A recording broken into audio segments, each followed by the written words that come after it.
Hello friends, स्वागत है आप सभी का एक बार फिर से आनंद सागर लर्निंग क्लासेस में। मैं हूं रुपेश जैन और आप सभी की डिमांड पर आज से हम क्लास स्टार्ट करने वाले हैं भौतिकी विज्ञान की।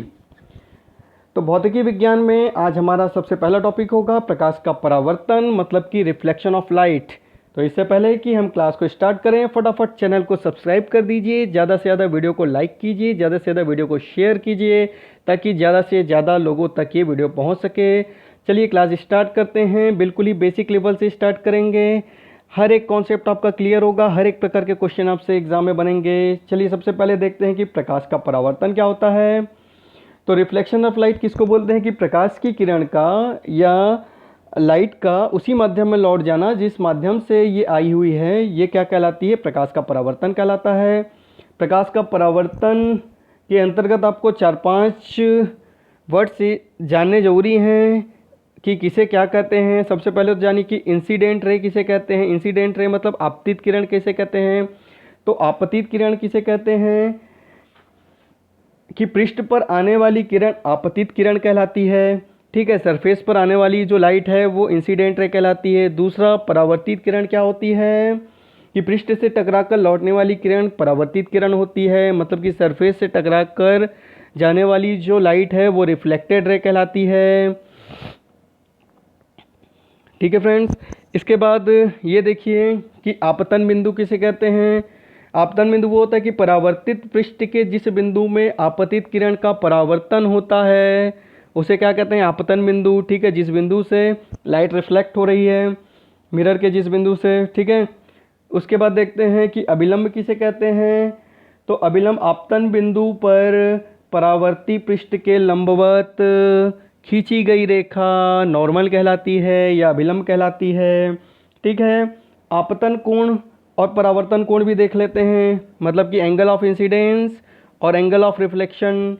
तो अभिलंब मतलब कि नॉर्मल और इंसिडेंट रे के बीच के कोण को क्या कहते हैं? आपतन कोण कहते हैं। और अभिलंब और परावर्तन कोण के बीच बने कोण को क्या कहते हैं? परावर्तन कोण कहते हैं। ठीक है, तो एंगल ऑफ रिफ्लेक्शन और एंगल ऑफ इंसिडेंस आपको समझ में आया, क्लियर है। अब परावर्तन के नियम देखिए, ये एग्ज़ाम में हमेशा पूछे जाते हैं, ये क्वेश्चन में आता ही है, इसे याद रखना कि परावर्तन के नियम में पहला रूल तो ये है कि angle of incidence is equal to होता है एंगल ऑफ रिफ्लेक्शन, मतलब कि जो आपका आपतन कोण किसके बराबर होता है? परावर्तन कोण के बराबर होता है। दूसरा रूल ये है कि आपतित किरण, परावर्तित किरण और अभिलंब तीनों एक ही तल पर होते हैं। ठीक है, तीनों एक ही इंसिडेंट रे, रिफ्लेक्टिव रे और नॉर्मल, ये तीनों क्या होते हैं? एक ही सरफेस पर होते हैं। ठीक है, चलिए इसके बाद मैं आपको एक क्वेश्चन देता हूँ, फटाक से इसे सॉल्व करना कि यदि कोई लाइट मिरर के बिल्कुल लंबवत आए तो एंगल ऑफ रिफ्लेक्शन क्या होगा? जल्दी बताइए। यदि कोई प्रकाश किरण दर्पण के बिल्कुल लंबवत आएगी तो एंगल ऑफ रिफ्लेक्शन क्या होगा? जल्दी बताइए। इस प्रकार से ये सरफेस है, ये मिरर है, इस पर ऐसे एक लंबवत, बिल्कुल ऐसे लंबवत एक किरण आ रही है। अब इसका आप परावर्तन कोण का मान बताइए, एंगल ऑफ रिफ्लेक्शन का मान बताइए। मैं बताऊं आप क्या सोच रहे हैं? आप बोलेंगे 90 डिग्री, एग्ज़ाम में आप ऐसे टिक करके आ जाएंगे, जो कि बिल्कुल गलत होगा। इसका सही जवाब होगा 0 डिग्री, क्योंकि लाइट जिस माध्यम से आई है उसी माध्यम में यहाँ पर वापस लौट जाएगी। ठीक है, तो कोई भी एंगल नहीं बनेगा, 0 डिग्री। इसके बाद चलिए समझते हैं विचलन कोण क्या होता है, एंगल ऑफ डेविएशन क्या होता है। तो देखिए, जब आपकी जो प्रकाश किरण है वो इस प्रकार से आती है, आपतित किरण, ठीक है, और इस प्रकार से रिफ्लेक्ट हो जाती है, इस प्रकार से रिफ्लेक्ट हो जाती है ना। अब आप सोचो, यदि प्रकाश किरण इस माध्यम में न लौटे, हम इसे आगे की तरफ बढ़ाते हैं, इस प्रकार से हमने आगे की तरफ उसे बढ़ाया हमने उसे बढ़ाया, तो यहाँ पर एक एंगल बनेगा कि नहीं बनेगा? ये एंगल बना ना, तो यही क्या है? ये तो विचलन कोण है ना। इसे आप इमेजिन किया तो ये विचलन कोण है, ये विचलित इसे करके देखा तो ये विचलन कोण है, और विचलन कोण को हम डेल्टा से शो करते हैं। तो याद रखना कि angle of incidence, angle of reflection और angle of deviation is equal to होता है 180 डिग्री। 180 डिग्री, ये तीनों एंगल मिलके एंगल आई, एंगल आर और एंगल डेल्टा ये तीनों मिलके क्या बनाते हैं, 180 डिग्री होते हैं। इन तीनों की वैल्यू 180 डिग्री होती है। तीनों को ऐड करने के बाद एक रूल मैंने आपको परावर्तन में और बताया था कि angle i is equal to angle r होता है कि नहीं होता है, होता है कि नहीं होता है। तो यहाँ पर मैं इसे एंगल आई और एंगल आर को भी मैं क्या लिख सकता हूँ, एंगल आई लिख सकता हूँ, ठीक है ना। तो ये क्या हो जाएगा, 2 एंगल आई हो जाएगा, नहीं हो जाएगा, हो जाएगा ना। तो जब आप इसे साइड चेंज करोगे तो आपका जो एंगल ऑफ डेविएशन की जो वैल्यू है वो क्या हो जाएगी, 180 डिग्री माइनस 2 एंगल आई, ये हो जाएगी ना, ये हो जाएगी ना, ये हो जाएगी कि नहीं हो जाएगी। अब मान लो कि मैंने एंगल ऑफ आई की वैल्यू 30 डिग्री मानी है, 30 डिग्री ली है, तो एंगल ऑफ आर भी क्या हो जाएगा, 30 डिग्री हो जाएगा ना। तो 60 हो जाएगा। यहाँ पर 2 इसे मैं पुट कर देता हूँ, देखो ठीक है, 2 मल्टीप्लाई 30 हो जाएगा, ये देखो 2 मल्टीप्लाई 30 हो जाएगा। तो 180 में 60 जाएगा, कितना होगा, 120 होगा। तो एंगल ऑफ डेविएशन की वैल्यू कितनी आ जाएगी, 120 आ जाएगी। अब निकाल लोगे ना, यदि कोई भी एंगल ऑफ इंसिडेंस या एंगल ऑफ रिफ्लेक्शन की यदि कोई भी वैल्यू गिवन हो तो निकाल लोगे ना यहाँ से एंगल ऑफ डेविएशन की वैल्यू। चलो थ्योरी के साथ साथ मैं ना ऐसी आपके प्रैक्टिकल्स कराते रहूँगा, न्यूमेरिकल्स कराते रहूँगा। अब अगला टॉपिक देखते हैं, इमेज किसे कहते हैं। जहाँ पर भी लाइट मिले या मिलती हुई प्रतीत हो उसे क्या कहते हैं आप, प्रतिबिंब कहते हैं या इमेज कहते हैं। या तो मिलता हुआ आभास होगा तो उसे आभासी प्रतिबिंब कहोगे, मतलब कि वर्चुअल इमेज कहोगे। और यदि वास्तविकता में मिलेगी किरणें तो उसे क्या कहोगे आप, वास्तविक इमेज कहोगे, वास्तविक प्रतिबिंब कहोगे या रियल इमेज कहोगे, है ना। जब भी कभी दो लाइट आपस में मिलती हुई प्रतीत होंगी तो वहाँ पर इमेज बनेगा। मिलती हुई प्रतीत होंगी, आभास होगा तो आभासी प्रतिबिंब, और वास्तविकता में मिलेंगी तो वास्तविक प्रतिबिंब। दोनों में अंतर समझ लेते हैं कि जो आभासी प्रतिबिंब है सदैव ही सीधा बनेगा, और जो वास्तविक प्रतिबिंब है सदैव उल्टा बनेगा, ठीक है। इसमें जो किरण है आती हुई प्रतीत होती हैं, लेकिन इसमें वास्तविकता में आती हैं, वास्तविक प्रतिबिंब में। और जो आभासी प्रतिबिंब है आप उसे पर्दे पर प्राप्त नहीं कर सकते, लेकिन वास्तविक प्रतिबिंब को आप पर्दे पर प्राप्त कर सकते हैं। यहाँ इन तीनों पॉइंट को याद रखना, तीनों का डिफरेंस याद रखना, क्वेश्चन में घुमा के पूछेगा ही, इसलिए मैंने इसे स्पेशली टेबल के थ्रू बता दिया है। यहाँ से मैं भी आपको टेस्ट लूँगा तो यहाँ से पूछूंगा, एग्जाम में भी यहाँ से क्वेश्चन आएगा। मिरर देखते हैं, दर्पण क्या होता है। प्रतिबिंब के बाद हम दर्पण समझते हैं। दर्पण 2 प्रकार के होते हैं, एक समतल दर्पण होता है, दूसरा गोलीय दर्पण होता है, मतलब एक प्लेन मिरर होता है और एक स्फेरिकल मिरर होता है। तो जो स्फेरिकल मिरर हैं उसके फिर से 2 टाइप हैं, एक होता है कॉन्वेक्स मिरर और दूसरा होता है कॉन्केव मिरर। मतलब कि एक होता है उत्तल दर्पण और दूसरा होता है अवतल दर्पण। तो चलिए सबसे पहले देखते हैं कि प्लेन मिरर के द्वारा इमेज कैसे बनती है। इस डायग्राम से समझ पाओगे कि नहीं, इसलिए मैं आपको बता देता हूँ। ये देखो, ये आपका प्लेन मिरर बना देता हूँ मैं। सबसे पहले यहीं आपको समझा देता हूँ मैं। ये आपका प्लेन मिरर हो गया, ठीक है, प्लेन मिरर हो गया। सामने जो इसकी सतह रहेगी वो रिफ्लेक्टेड रहेगी, परावर्तक सतह रहेगी। अब ठीक है, ये आपका ये प्लेन मिरर हो गया, ठीक है। एक तरफ से मैंने इसे पेंट कर दिया, सामने इसकी क्या हो गया, पीछे मैंने इसे पेंट कर दिया तो सामने क्या हो गया, परावर्तक सतह हो गया। अब मैं यहाँ से है ना एक वस्तु बना देता हूँ, वस्तु भी मैं सेम कलर से बना देता हूँ। ये आपका वस्तु बन गया ए और बी, ठीक है। वस्तु को पॉइंट बना दिया मैंने ए बी। अब यहाँ से मैं लाइट भेजता हूँ दूसरे कलर से। ये लाइट यहाँ से आई, ये आई लाइट, जिस मार्ग से जिस माध्यम से आई है ना उसी माध्यम में ये वापस लौट जाएगी, उसी माध्यम में ये वापस लौट गई। सेम मैंने बी से एक लाइट भेजी तो ये उसी माध्यम में क्या हुआ ना, वापस लौट गई है, ठीक है। अब क्या करते हैं, इस तरफ से एक लाइट भेजते हैं, तिरछा हो गया। इस तरफ से मैं एक लाइट भेज रहा हूँ, ठीक है, समझ जाना आप थोड़ा सा। तो ये इस तरफ डाइवर्ट हो जाएगी, परावर्तित हो जाएगी। और जब मैं इधर से लाइट भेजूँगा ना तो ये इधर परावर्तित हो जाएगी। अब आप बताओ, मैं इसे बढ़ाते जाऊँगा तो ये कहीं जाके मिलेगी क्या, नहीं मिलेगी ना। सभी किरणें तो परावर्तन होने के बाद अलग अलग तरफ जा रही हैं।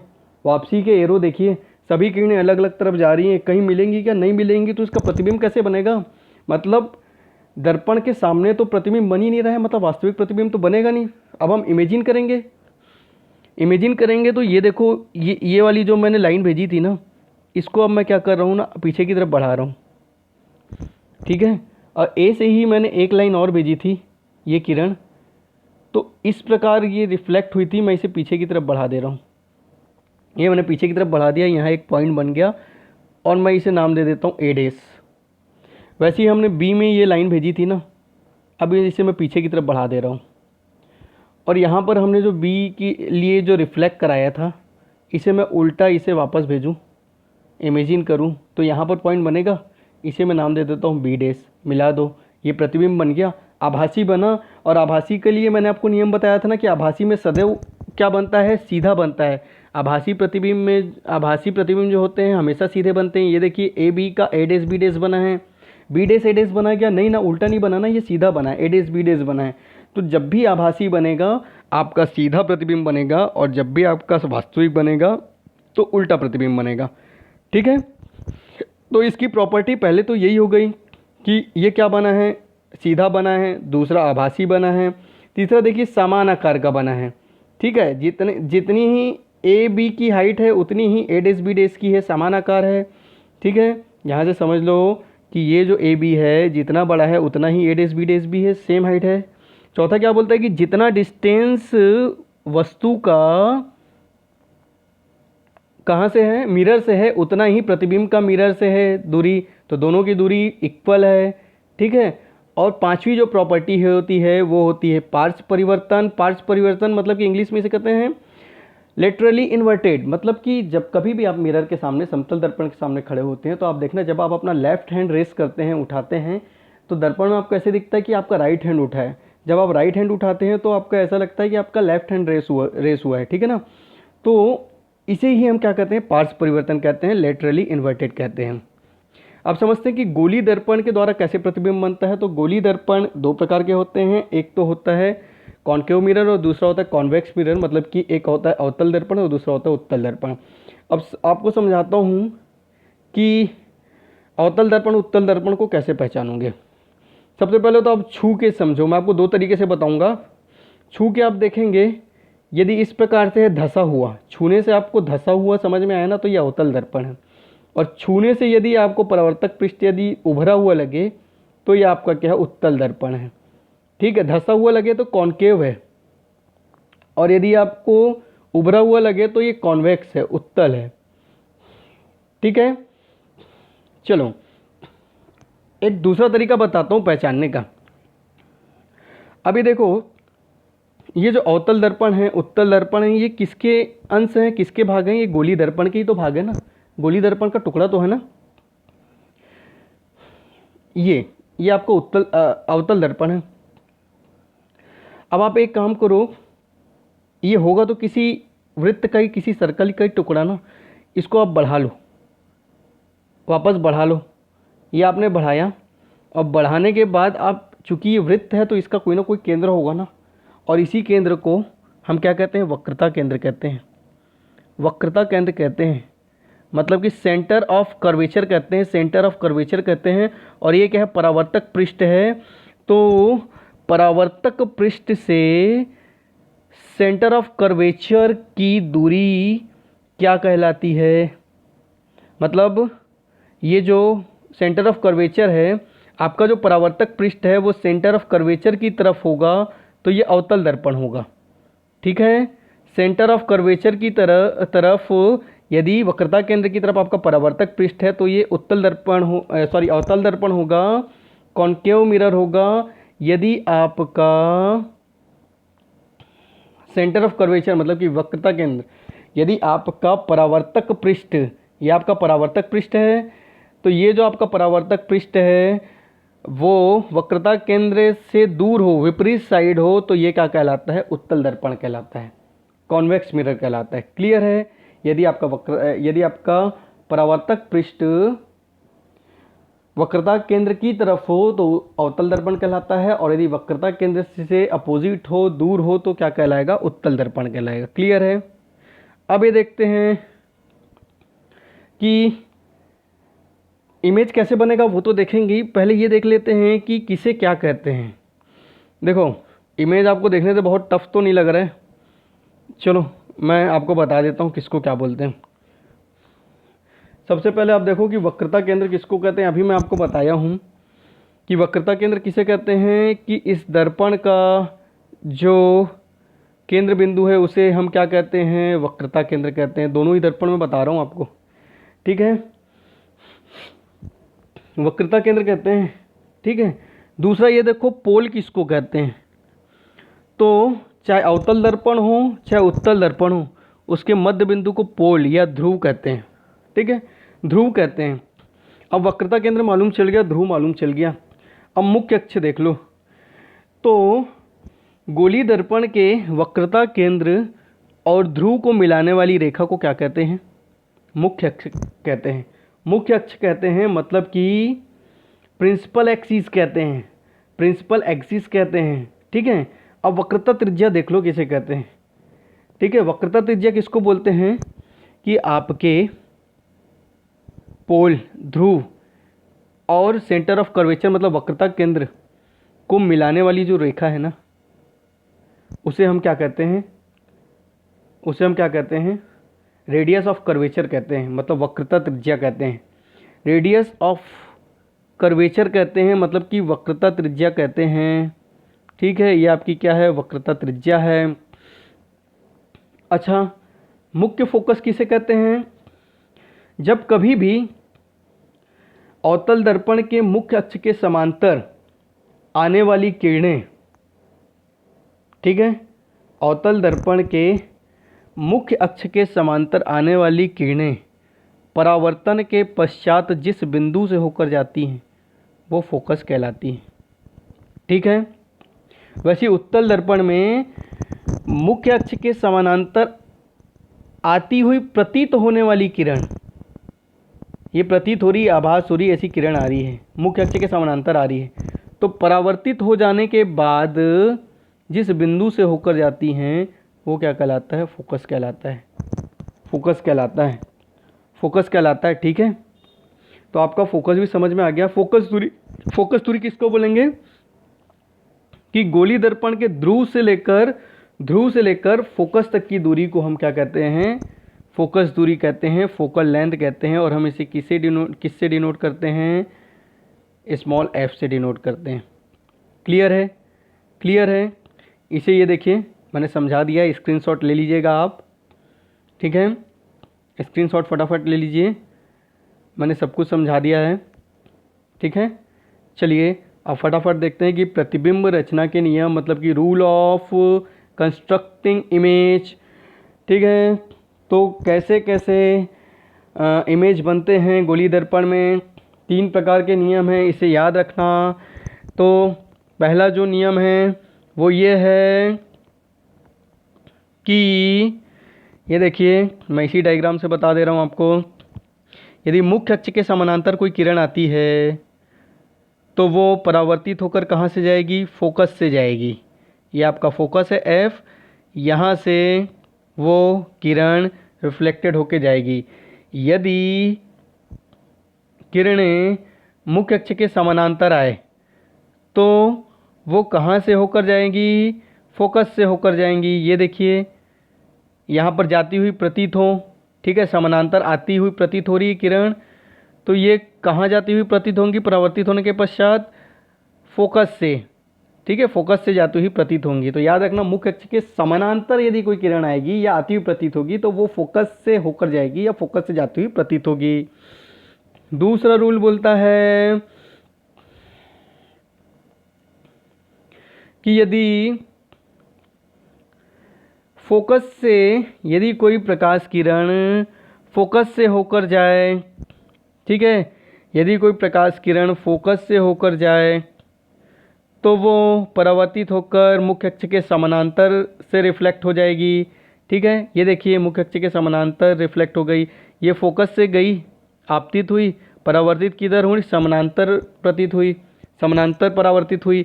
लेकिन जब उसी प्रकार उत्तल में बात करेंगे, ये तो था उत्तल में, अब उत्तल की बात करेंगे तो मान लो कि फोकस की तरफ आपतित होती हुई प्रतीत हो रही है, तो किस तरफ परावर्तित होगी, ये मुख्य अक्ष के समानांतर प्रतीत हो जाएगी, परावर्तित हो जाएगी, मुख्य अक्ष के समानांतर परावर्तित हो जाएगी, मुख्य अक्ष के समानांतर परावर्तित हो जाएगी। ठीक है, ठीक है। तो दोनों अपोजिट हैं। यदि मुख्य अक्ष के समानांतर रहेगी तो फोकस से परावर्तित होगी, और फोकस से आएगी तो मुख्य अक्ष के समानांतर परावर्तित हो जाएगी। एक और चीज़ देख लो, यदि मान लो कि कोई प्रकाश किरण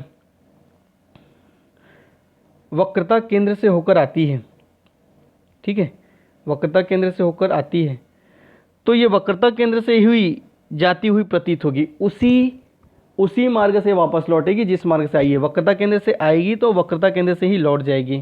सेंटर ऑफ कर्वेचर से आएगी तो सेंटर ऑफ कर्वेचर से ही वापस लौटेगी। यदि उत्तल दर्पण में देखें तो सेंटर ऑफ कर्वेचर की तरफ आती हुई प्रतीत हुई, तो उसी मार्ग से जाती हुई ये प्रतीत होगी, ठीक है, उसी मार्ग से जाती हुई ये प्रतीत भी होगी। क्लियर है?